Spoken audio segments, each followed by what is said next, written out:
त्या कॉन्ट्रॅक्टरच्या यादीमध्ये 200च मराठी माणसं असतील तर या नुसत्या वल्गना आहेत.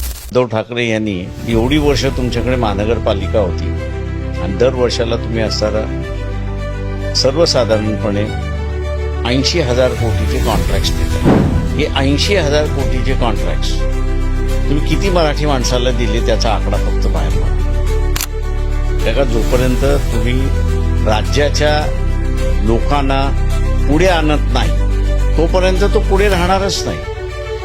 हे नुसतं मराठी माणूस हे नुसतं मताचं राजकारण आहे असं मी त्या ठिकाणी मानतो. त्याच्या पलीकडे इट हॅज नो व्हॅल्यू. त्यांनी यादी जाहीर केली की आमच्या असणाऱ्या 80,000 कोटीचे कॉन्ट्रॅक्ट्स दिलेले आहेत. त्याच्यापैकी हे 2,000 कॉन्ट्रॅक्टर्स आहेत आणि या 2,000 कॉन्ट्रॅक्टरपैकी 1200 कॉन्ट्रॅक्टर हे महाराष्ट्रीयन आहेत. असं जर त्यांनी म्हटलं तर मी म्हणेन त्यांच्या मराठी माणसाच्या स्लोगनला अर्थ आहे.